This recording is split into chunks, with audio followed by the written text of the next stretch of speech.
Here with Ben DuBose. This is the Red and Orange Report, doing a little video recap of the Rockets game. They took on the Portland Trailblazers tonight, and it was a little bit of a tough one tonight.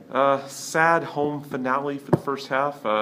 Last game before the All-Star break and the trade deadline.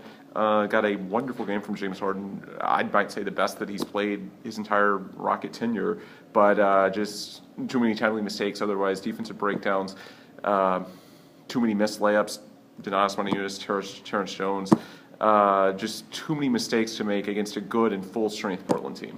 Was it safe to say that maybe it was a case of James Harden doing well, but nobody else really showed up aside from Josh Smith, who was draining timely threes? You don't really expect that.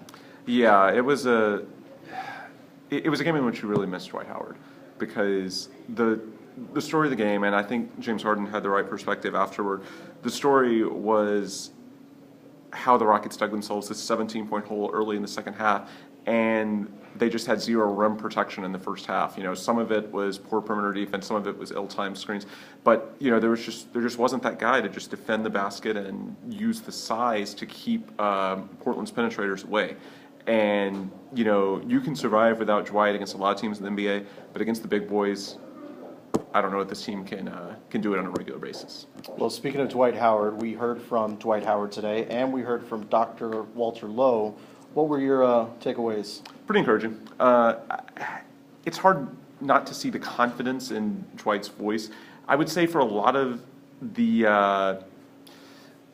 January, both before he went out and after, there was an air of resignation, you know, just that this thing was nagging. They didn't know exactly what was going on. There was a lot more optimism today. You know, he might be out 6 to 8 weeks, it might be sooner, but they do feel like that they can get this fixed. And I think that's definitely a trend in the right direction. You kind of get a real sense that, you know, when he does come back, Dwight is going to be the Dwight of old. I like that he was really optimistic about his conditioning. He talked about how he was already doing some work in the pool and on the bike, and he said that when he comes back, he thinks he'll be more in shape than he was at any point this year. And I think that's a very good sign, because his conditioning, you know, when he did come back, was, you know, he was in the mid-20s to upper 20s minutes per game. Yep. You know, maybe by the playoffs, you know, he can be a 30, 35-minute player again.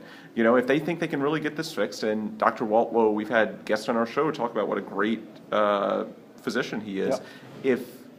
If this is the right course of action, and you can get Dwight back healthy, then take all the time he needs, because I think this game really showed, with the Blazers going out to 61 points in the first half. Yep. The lack of interior defense was glaring. That's what dug him that hole.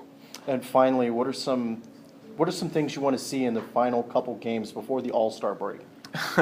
Better point guard play, and I'm sure you'll touch on that too, Josh. Like Pat Beverly, oh my God, 2 points tonight and 1 of 4 shooting. He scored in double digits just twice in his past 10 games. Mm-hmm. He's not helping you defensively. Look at Damian Lillard, who scored 23 on 6 of 10 shooting. You have got to get better production out of the point guard spot to compete in the West, because just look at how deep this league is.